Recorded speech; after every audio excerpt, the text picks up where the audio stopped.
Now, if you're new to martial arts, I have 3 foundational things that you can work on to become better at martial arts. What's up, guys? My name is Kevin That Ninja because I'm a ninja. I've been doing martial arts for 23 years, and it's my goal to introduce martial arts to as many people that I can. And I'm going to use this channel to share the knowledge and the gems that I've learned over the 23 years to make it easier for people to learn martial arts and try it out for themselves. So this video is for beginners, but if you've been doing martial arts, you can still use these to make your foundations even better, even stronger. I found these 3 things to be very important. So I'm gonna call it the 3 B's to the basics. So let's just jump right in. The first one is going to be breath. Focus on your breath. That is a strong foundation. We need to breathe to live and stay alive. So it's something that will help you in your training and also just in life. The cool thing about breath is that you can do this training anywhere. You can train your breath just meditating. In fact, that's one way you can start. If you don't know how to meditate, focus on your breath. There's plenty of apps out there. There's plenty of videos that can help you with that. So when you're breathing, you want to breathe in on preparation and out for execution. You'll see this whenever a boxer does a punch. They do those punches, breathing out on those punches. What that helps with is 1, it helps them with endurance so that they don't get tired so easily. It also helps with more power, but then it'll also help you stay calm. What it also does is tighten your body. So if you were to get hit, you're releasing out your breath, and it makes it a little easier to take the hit. In my classes, I'll have people do pad work with like some punching combos or some kick combos. So I'll have them do it for like a minute or 2, however long it is during that drill. And I notice that they get winded very easily. It's because they're focused so much on the technique and not focused on how they're breathing with the technique. I noticed a lot of them hold their breath. So I'll ask them afterwards, were you breathing? Were you holding your breath? And a lot of times they're not even aware of how they were breathing because they were so focused on what to do, they forgot what they need to do to keep that endurance. You can think of the breath like gas. Oxygen is a gas that we have to take in. Just like we fuel our car with gas, that is how we fuel our body when we're doing movement. We gotta take in and let it out. This in for preparation and out for execution isn't only for physical movement, but you can also take that into life. So how do we breathe in for preparation and out for execution in life? That could be planning. You can think of the planning as the preparation. You're breathing in, you're getting all the knowledge you can. And then you can think of the execution as actually doing the plan that you set in motion. And that is the rhythm, in and out, in and out. Now I can say for myself, I'm a horrible planner. So that is something that I can get better at, is being able to plan. And guess what? My execution will probably be a lot better. If you notice you're weak in one area, that is how you can get better. Focus on that area, and then it'll make everything else easier, and you'll have more endurance in life. That's the first one, which is breath.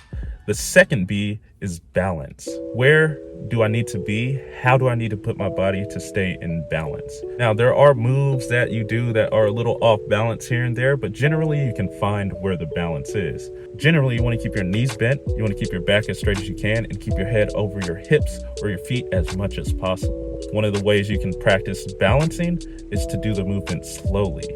Now, mastery of a movement isn't just being able to do it fast, but can you do it really slow? Can you explain it to somebody who doesn't know how to do it? One way that you can practice your balance, I like to do this with a lot of people too, is just with the front snap kick. So doing it nice and slow. That is the chamber, the execution, the rechamber, and the return. I like to show my students how they can master their balance by doing a technique slowly. So I'll show them how to do each part slowly, holding each part for 5 seconds or 10 seconds. It seems easy, but then they try it out and they're like, oh wow, I really need to work on my balance. Now, some people have better balance than others. So if you have good balance, good on you. But some people really have to work at it. And what I've noticed, it doesn't matter your skill level. You can always do something slow, and it's just going to make you better. As we know, life is a balancing act. Am I doing more than one thing than the other? Is this side heavier than the other?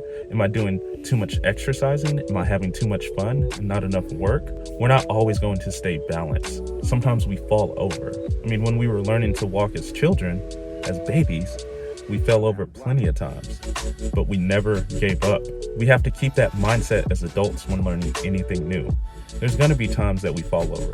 Even if it's not something new, there's going to be times that life just knocks you over. But by practicing, training, getting up physically, it'll help you mentally and it'll help you spiritually to know that I can get back up. There's something very empowering in standing back up after you've fallen down. So practice getting back up if you fall down. Don't beat yourself up, because that is the perfect moment that you can empower yourself. So the second B is balance. Now, the third B is body. There's a word in Japanese called taiso, which is training. That's exercising. Exercising is very important foundation for martial arts and any sports, because how else are you going to have the power to do the technique better and stronger and faster? We can do a movement all day, but without training our body, we're only going to go so far. But imagine if you make those incremental improvements on your body.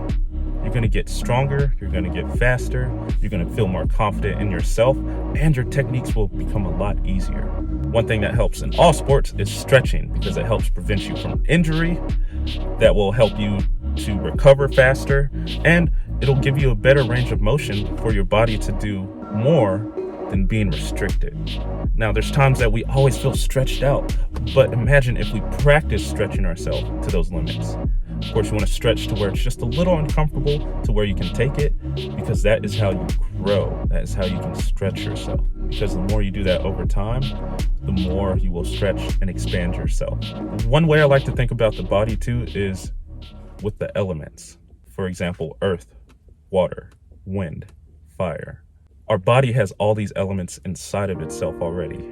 Earth being the hard bones that keep us up. That is the structure that holds everything together. We can think about water as the blood flowing through us and the knowledge going through our minds. We can think about fire as us using that knowledge, using that energy through our muscles to move us to where we need to.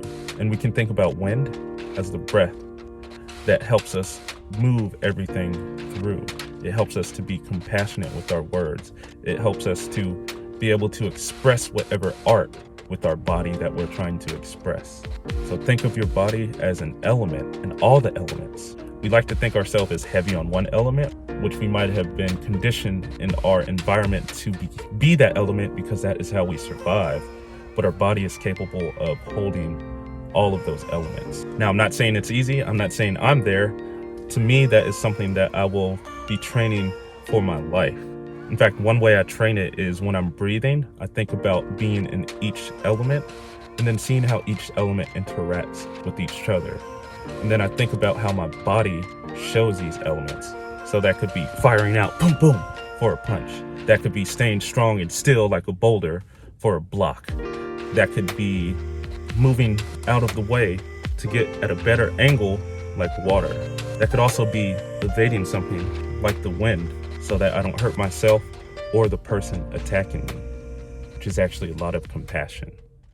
Remember, these are 3 basics in this video that we went over. It was breath, balance, and body.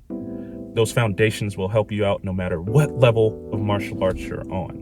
And we can always improve on those things. And it's fun to do it. You can make it something fun. You don't have to make it something that is boring or seems really tough, because it is tough, but make it fun for yourself. Figure out how you can do that. I'll let you figure that out on your own, because fun is different for everybody. In fact, that's something I want you to leave in the comments. What is an exercise that you like to do that you think can help people out and make training more fun? One way I like to make training more fun is to make it a game. For example, if we're practicing our chambers on a kick, I want to see who can hold the chamber the longest before their foot goes down. So leave that in the comment section. Until next time, this is Kevin That Ninja with some ninja knowledge, and ninja out.